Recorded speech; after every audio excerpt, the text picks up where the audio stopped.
Guys, আলু chop বানানোর জন্য প্রথমে রুটির একটি ডো বানিয়ে নিতে হবে। তারপর রুটিটাকে গোল করে বানিয়ে স্কোয়ার শেপে কেটে ডুবো তেলের মধ্যে ছেড়ে দিতে হবে।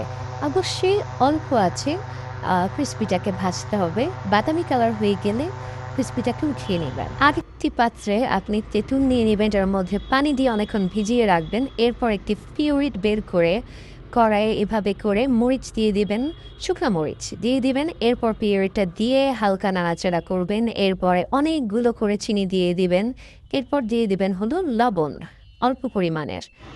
এরপর দিয়ে দিবেন ভিট লবণ অল্প পরিমাণের। এরপর দিবেন জিরা গুঁড়ো।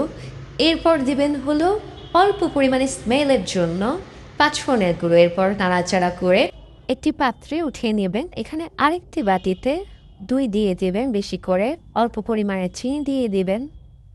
মিক্সড করে রেখে দিবেন।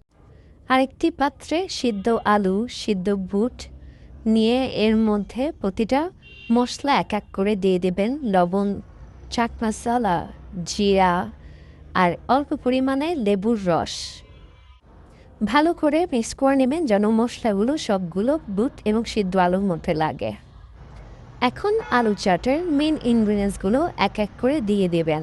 চিনি দিয়ে মিক্সড করা দইটা ঠিক এভাবে করে সব দিকে দিয়ে দিবেন। কিউব কিউব করে কাটা টমেটোগুলো এভাবে ছড়িয়ে দিবেন। এরপরে পেঁয়াজ দিয়ে দিবেন। আপনি যতটুকু ঝাল খেতে পছন্দ করেন ওই হিসাব করে কাঁচামরিচ দিয়ে দিবেন, ধনিয়া পাতা দিয়ে দিবেন। এরপর আবারও উপর থেকে মিক্সড করা দইটা উপর থেকে এভাবে সুন্দর করে চারপাশে ছড়িয়ে ছড়িয়ে দিবেন। এরপরে আসবে হলো আমাদের সেই তেঁতুলের টক, যেটা কিনা একটু আগে আমি রেসিপিটা আপনাকে দেখিয়েছি। ঠিক এভাবে অল্প অল্প করে দিবেন, কারণ এটার মধ্যে অনেক চিনি আর টকের পরিমাণটা ভালো আছে। তাই এরপরে দিবেন হলো বেদানা। এটা শুধুই মাত্র ডেকোরেশনের জন্য, আপনি না দিলেও কোনো প্রবলেম নাই। এরপরে ওই ক্রিস্পিগুলো উপর থেকে এই ঠিক এভাবে আলতো আলতো করে ভেঙে ভেঙে উপর থেকে দিবেন। জাস্ট অ্যামেজিং খেতে।